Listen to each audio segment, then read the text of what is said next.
문날이라는 이탈리아 분이세요. 1907년에 태어나셨고 이제 98년에 돌아가셨어요. 브루노 문날이라는 디자이너는 우리나라에 처음 알려진 건 2002년에 이제 예술의 전당에서 첫 전시를 하게 돼서 우리나라는 왜 패션이면 패션, 뭐 산업 디자이너면 산업 디자인 이런 식으로만 알려져 있잖아요. 근데 브루노 문날이라는 디자이너는 얘기를 하다 보면 어떤 두 분이 나 되게 괜찮은 유아 교육자를 알게 됐어. 어떤 분은 나 되게 멋있는 건축가를 알게 됐어. 막 얘기를 했는데 알고 봤더니 브루노 문날이었어요. 그러니까 이분은 정말 여러 분야에서 그러니까 여러 가지 일을 하셨어요. 작품을 제가 먼저 소개를 시켜드릴 건데요. 그리고 두 번째가 이제 이분이 쓰신 책들이 있어요. 이제 책도 소개시켜드릴 거예요. 처음에 보여드릴 작품은 네거티브 앤 포지티브예요. 그러니까 음과 양이에요. 우리가 생각하는 음은 되게 어둡고 양은 좀 밝고 이런 걸 생각을 하시잖아요. 근데 브루노 문날이는 이 처음에 딱 그림을 보시면 어떤 게 먼저 보이세요? 네, 하얀색. 어떤 분은 핑크색. 어떤 분은 요런 연두. 그러니까 사람마다 보는 관점이 다 다른 거예요. 그거를 음이다 양이다 이렇게 구분 짓는 건 이제 안 하시는 거죠. 이 제품은 지지라는 제품인데요. 그러니까 최초의 고무 장난감이에요. 이 당시에 그러니까 54년에 고무라는 소재는 산업화 시대였기 때문에 컨베이어 벨트나 아니면 자동차 타이어 이런 식으로만 사용이 됐었대요. 근데 고무라는 소재는 되게 좀 약간 잘 늘어나고 휘잖아요. 근데 브루노 문날을 생각을 했을 때 이거를 가지고 아이들의 장난감에 활용하면 참 좋겠다 싶어갖고 이 제품이 탄생을 하게 돼요. 아이들이 가지고 놀 때 좀 창의력을 가질 수 있는 동물을 생각하던 중에 이제 원숭이가 팔다리가 길고 꼬리가 기니까 좀 포즈가 여러 가지가 나올 수가 있잖아요. 그래서 이 제품으로 디자인을 했는데요. 이 제품으로 콤파스 도르라는 상을 받게 돼요. 1회 수상을 하게 되고요. 콤파스 도르라는 상은요, 이탈리아에서 주는 상인데요. 최고의 디자이너한테만 주는 상이에요. 이거는 이제 이 제품은 잿더리예요. 우리가 생각하는 잿더리는 되게 더럽잖아요. 막 꽁초가 지디겨져 있고 막 그런 침도 뱉으시는 분들도 계신데 요거는 아름다운 잿더리예요. 그리고 가장 심플한데요. 요 사각형 있잖아요. 사각형 박스 안에 알루미늄을 4번 접어서 그냥 이렇게 끼워 넣으셨어요. 꽁초를 버릴 때는 살짝 당겨서 잡아서 그냥 빼시면 털어내면 그냥 끝이에요. 심플한데도 미적으로 아름다운 이제 들어온 게 보이지 않는 거죠. 여행을 위한 조각인데요. 우리가 생각하는 조각은 그 자리에만 있는 걸로 생각을 하잖아요. 조각을 가지고 다닐 거라고 생각을 안 하시잖아요. 근데 이분은 여행을 다닐 때 조각을 가지고 다니셨어요. 종이로 이런 식으로 작업을 하셔서. 왜 그랬냐 했더니 사람들이 여행을 다니면 그 공간이 되게 낯설잖아요. 그 낯선 공간을 좀 더 익숙하게 만들기 위해서 아이들이 밖에 나갈 때 꼭 인형이라던가 뭔가 익숙한 물건 가지고 나가잖아요. 뭔가의 안정감을 위해서 약간 그런 식으로 표현을 하신 게 아닐까 싶어요. 그리고 아비타폴로라는 이 제품은 1971년에 디자인이 되었어요. 이 제품 보시면 작은 방이라고도 불리우는데 우리가 방 안에서는 침대도 있고 책상도 있고 서재도 있고 선반도 있고 여러 가지가 있잖아요. 이게 이 안에서 모든 것을 다 활용을 할 수가 있어요. 이게 다 철제라서요. 여기다가 옷을 걸면 옷장이 되는 거고요. 여기 선반 있어요. 여기 선반이에요. 여기다가 책을 꽂으면은 책장이 되고요. 여기에다가 이제 제가 좀 이따 보여드릴 건데 매트리스를 깔면은 침대가 되고요. 여기 옆에 책상이 있어요. 이 구조 안에서 방의 모든 것을 다 할 수가 있는 제품인데요. 이거를 또 평생을 쓰실 수가 있는 게 아기가 태어나면은 아기들 요람이 같은 거 있잖아요. 여기에다 요람을 달아요. 그러면은 엄마가 굳이 허리를 굽히지 않아도 아이를 볼 수가 있는 거죠. 이 위에는 기저귀라던가 아이들 제품도 놓고 여기다 모빌 좀 달아주실 수 있으시고요. 이렇게 쓰셨다가 아이가 좀 크면은 2층 침대를 원하잖아요. 이거를 이렇게 높여주면 여기가 2층 침대가 돼요. 근데 이걸 어떻게 올라가요 하시는데 이 철제가 있잖아요. 이거를 밟고 올라가시면 돼요. 계단처럼. 그렇게 쓰시면 밑에는 아이들 공간으로 또 써주셔도 되고요. 근데 철제가 우리나라에서는 약간 좀 약하다는 의식, 약간 그런 게 있어요. 근데 이 제품은 어른 15명 올라가도 안전하게끔 안정성을 다 된 제품이고요. 요걸 이제 보관을 해야 되잖아요. 이게 다 이렇게 다 포개져요. 그래서 보관도 용이하고요. 설치도 용이해요. 이제 제가 책을 설명을 해드릴 거예요. 우리가 생각하는 기계는 뭔가 톱니가 맞물려서 돌아가는 게 많잖아요. 이분은 기계에 되게 재밌게 하셨어요. 어디선가 음악이 흘러나와요. 그러면서 오르골이 열리게 되는 거죠. 근데 오르골 안에는 금은 부어가 들어가 있었는지 눈이 부셨나 봐요. 그 살이 이러면서 쓰러져요. 그래서 튜브 안에 있던 바람이 나오면서 이 바람개비가 돌아가면서 내가 가만히 있어도 꽃향기를 맡을 수 있는 거죠. 이런 식의 기계예요. 브루노 문나리의 기계는요. 일상생활에서 흔히 일어나거나 안 일어나거나 이런 식을 엮어서 만든 게 브루노 문나리의 기계예요. 이제 제가 보여드릴 책은 브루노 문나리 그 대표적인 책이에요. 깜깜한 밤이라는 책인데요. 그러면 우리가 생각하는 책이 일반적인 책은 처음부터 끝까지 문장을 빼곡해요. 근데 이분은 굳이 깜깜한 밤입니다 쓰지 않고 그냥 까만색 종이를 이용해서 누가 봐도 깜깜한 밤이구나 알 수 있게끔 하셨어요. 우리가 생각하는 인쇄는 흰색 종이에 까만색을 인쇄를 하잖아요. 이분은 거꾸로 까만색 위에다가 인쇄를 하셨어요. 파란색은 왜 새벽에 보면 어슴풀에 이렇게 푸르스름하게 보이잖아요. 그거를 표현을 하신 것 같아요. 첫 머리 뭔가 빛이 있어요. 이 빛에 의해서 지영이가 나비랑 놀고요. 근데 이 빛이 뭘 것 같으세요? 이제 앞으로 가면서 이제 찾아볼게요. 우리가 길을 가다가 보면은 달이든 별이든 보였다가 건물에 가려져서 안 보였다가 이렇게 하잖아요. 근데 보시면은 책을 넘길 때 책이 살짝 뜨잖아요. 그럼 이 빛이 안 보이게 되는 거예요. 안에 그러니까 책이 뜨면 안 보이잖아요. 뒷면이 까맣게 보이잖아요. 그거를 또 표현을 하신 게 아닐까 싶어요.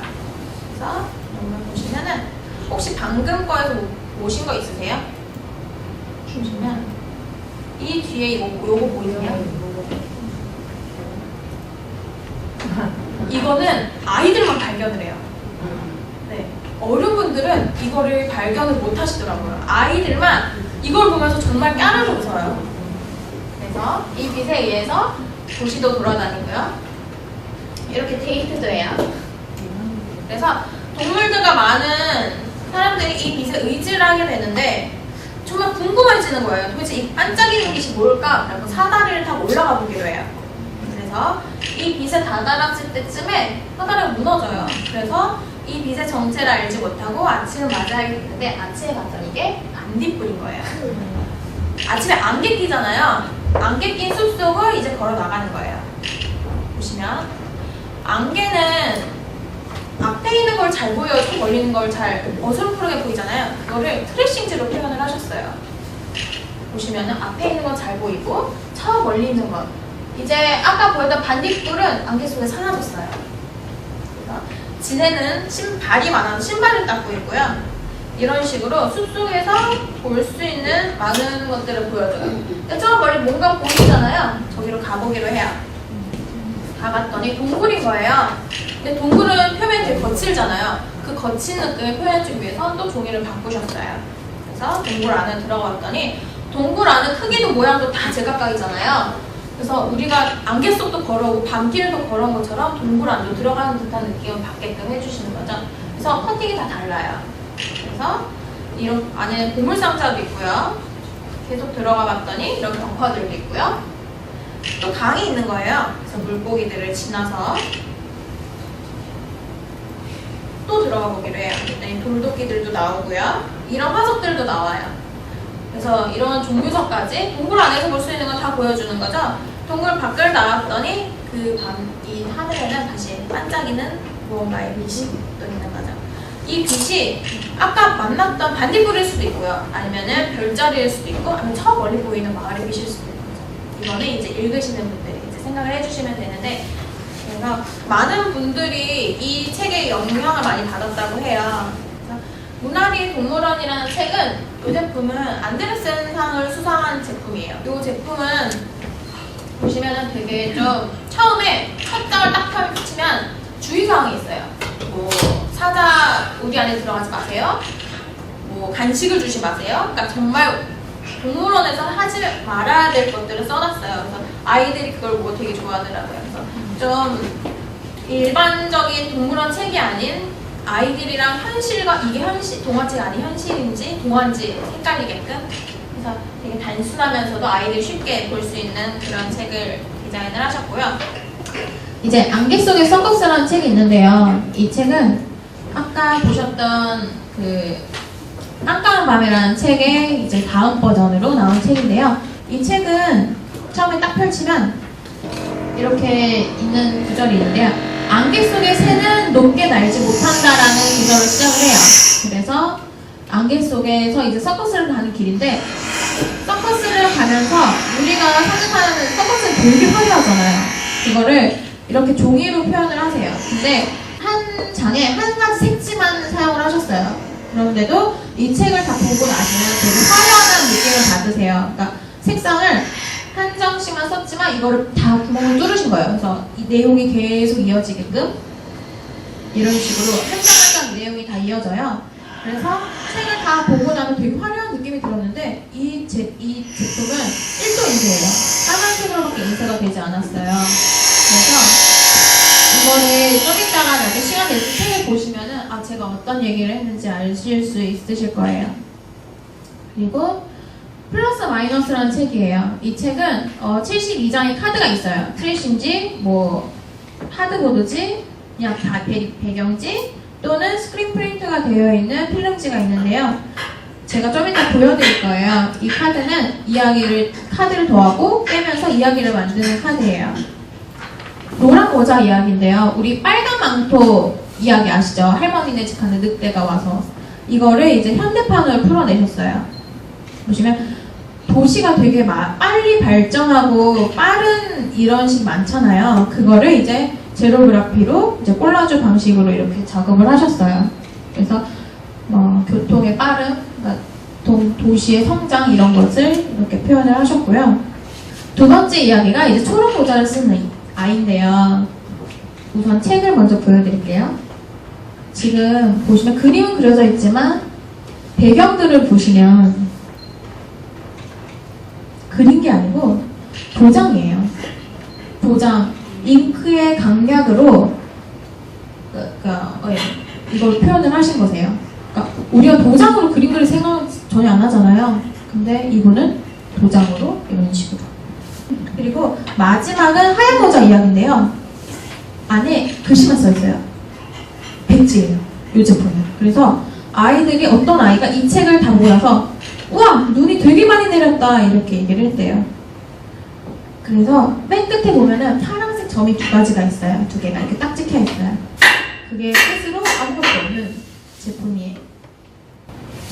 이제 책과 만나기 전에 책을 보여드릴 건데요. 우리가 생각하는 거는 책은 그냥 다 읽어야 되잖아요. 근데 이분은 책 읽기 전에, 그러니까 아이들이 뭐 문자를 이런 걸 알기 전에 오감을 느낄 수 있는 책을 만드셨어요. 보시면은 이 안에 있는 소재가 다 달라요. 요거는 나무고요. 얘는 부직포, 얘는 투명지, 이 종이도 있고요. 그래서 나무 같은 거 부딪히면 소리가 딱딱딱딱 나잖아요. 그럼 아이들이 되게 신기해요. 뭔가에 부딪히는 걸로 소리가 나니까. 그리고 안에는 그러니까 털도 있어요. 그래서 아이들이 손으로 촉감을 만질 수가 있고요. 구멍이 뚫려 있는 것도 있어요. 그래서 구멍으로 애들이 막 혀도 넣고 손가락도 집어넣어 보고. 그러니까 이 책은 읽기보다는 오감으로 느끼는 책이에요. 그래서 촉감, 손으로 만지는 촉감, 소리, 청감, 그리고 후각, 나무는 냄새도 나잖아요. 후각, 오감을 좀 느낄 수 있는 이런 책이에요. 아까 말씀드렸지만 이거는 이제 그러니까 플러스 마이너스 카드를 넣고 빼고 만드는 책이에요. 이거를 이제 트래싱지랑 이런 하드보드지를 가지고 제가 할 건데요. 그래서 이렇게 한 군데 모으셔서 이렇게 합치신 다음에 마음에 안 드시는 거 빼시고 넣고 이렇게 하시더라고요. 근데 사실 그것도 맞아요. 틀린 건 아니지만 굳이 이 사각 틀을 만드실 필요는 없는 거죠. 이것도 어떻게 보면 고정관념일 수가 있는 거예요. 제가 이야기를 하나 보여드리면 이 카드가 있어요. 이거를 바다라고 할게요. 이거를 놓고 이 카드를 이렇게 놓고 이렇게 놓고요. 바다니까 배도 하나 띄워 놓을게요. 이렇게 배도 띄워 놓고 여기다 집도 올려 놓는 거예요. 꼭 해를 놓으라고 하시면은 많은 분들이 이렇게 놓으세요. 중간에 띄워 놓을 수도 있어요. 근데 살짝 걸쳐 있을 수도 있는 거죠. 이제 구름이 하나씩 끼게 됩니다. 구름이 많으면 이제 먹구름이 되죠. 그래서 먹구름으로 변해요. 먹구름이 끼니까 비가 내리기 시작하는 거죠. 그러니까 한 방울씩 점점 이제 폭우가 되는 거예요. 시간이 지나면서 비는 그치고요. 비 그치면 안개 끼잖아요. 안개 끼게 돼요. 비가 그쳐서 이제 새들도 날아다니게 돼요. 제가 이제 좀 더 멀리 나와 있으면 안개가 더 짙어지겠죠. 이런 식으로. 그러면서 비행기가 날아다니게 돼요. 그러면은 이제 원근각 가장 가까이 있고 그 다음 저 멀리 있는 곳까지 표현을 할 수가 있는 거예요. 보시면 아까 혹시 동굴 기억나세요? 브루노 무나리 그 깜깜한 밤에? 그래서 이게 동굴 카드로도 쓰이기도 해요. 근데 이걸 동굴 카드로만 쓰면 아깝잖아요. 뭔가 더 하나가 있으면 좋을 텐데. 그래서 이거를 가지고 제가 하나를 할게요. 이 카드는 누가 봐도 그냥 밤하늘 카드예요. 그냥 밤에 달 하나. 근데 여기다가 배를 띄워 놓을게요. 배를 띄워 놓고 이렇게 구름도 놓고요. 이거를 놓으면 호수에 비친 달이 돼요. 그래서 이 이야기는 누가 이야기를 만드냐에 따라 정말 수백, 수천 가지 이야기도 나올 수 있는 카드예요. 그래서 이런 식으로 요거는 가지고 노는 제품이에요. 그래서 이름이 플러스 마이너스 카드예요. 네. 그래서 이제 워크숍을 시작을 할 텐데요. 지금 나눠드리는 재료가 트레싱지 그리고 OHP 필름, 그러니까 이런 거를 대신할 수 있는 OHP 필름을 드렸어요. 그리고 색지를 드렸어요. 그래서 자신이 원하는 이야기를 만들어내시면 될 것 같아요.